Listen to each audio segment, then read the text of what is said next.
आज हमें ये कहना है कि देश की गोदी मीडिया ने 72 घंटे से देश की जनता को जो गुमराह करके धोखे में रखा, कितने लोगों की धड़कनें बढ़ा दी और इस बात का प्रयास किया साजिश में होकर के कि वो पार्टी जो से जनता ने खारिज कर दिया है, जो अपने आप को विश्व की सबसे बड़ी पार्टी कहता है, जो 400 पार का नारा दे रहा है, उसके आवाज में आवाज मिला करके और 400 पार का सपना जो देश की जनता के सामने लाए। आज जनता का ये फैसला देखकर गाजीपुर की जीत अकेले कोई माने नहीं रखती। सबसे बड़ी जीत यह है कि समाजवादी पार्टी जिसको 10 सीट देने को गोदी मीडिया तैयार नहीं थी, वो आज भारत की तीसरी सबसे बड़ी पार्टी है।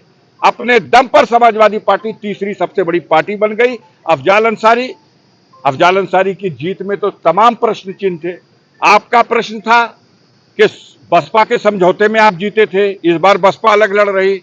आपका प्रश्न था, पहले तो मुख्तार हुआ करते थे, पहली बार मुख्तार विहीन चुनाव हो रहा। आपका प्रश्न था कि आपने तो विकास ही कुछ नहीं किया, आपको जनता क्यों वोट देगी।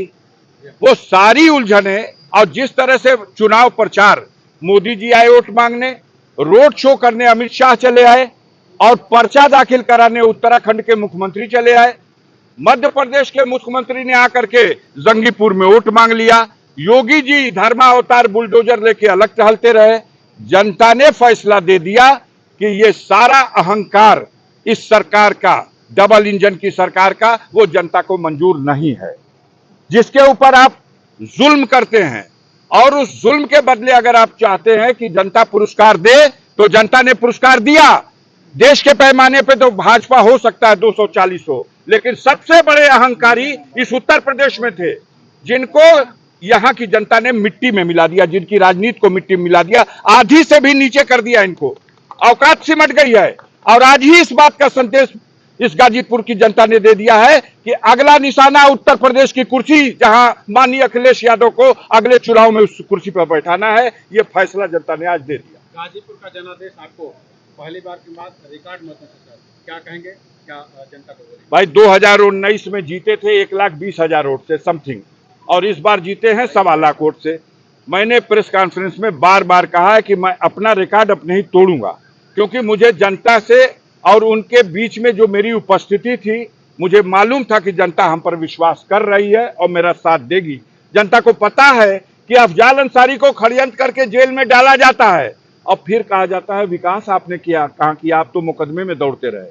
फर्जी मुकदमों में फंसा करके किसी को जेल में डालिएगा और कहिएगा आपकी औकात खत्म हो गई, तो यही भूल किया था अंग्रेजों ने भी, जो महात्मा गांधी को और उनके साथियों को जेल में डाल के समझते रहे कि जेल में आंदोलन कुचल दिया गया, देश में आंदोलन कुचल दिया गया। लेकिन वही असहयोग आंदोलन अंग्रेजों की सत्ता के पतन का कारण बन गया। जेल तो गए लोग, लेकिन जेल में जाने का नतीजा आया कि जनता जग गई। और गाजीपुर की जनता के साथ भी यही हुआ है। आप ही कहते हो कि 84 के बाद कोई दूसरे बार नहीं जीता। अफजाल अंसारी को जनता ने साबित कर दिया कि 84 के बाद दूसरी बार और गाजीपुर में तीसरी बार। सर जिस तरीके से जनादेश की आप बात करें, लेकिन जो सरकार बननी है वो जनादेश कम रहेंगे। देखते जाइए, इब्तदाई इश्क है रोता है।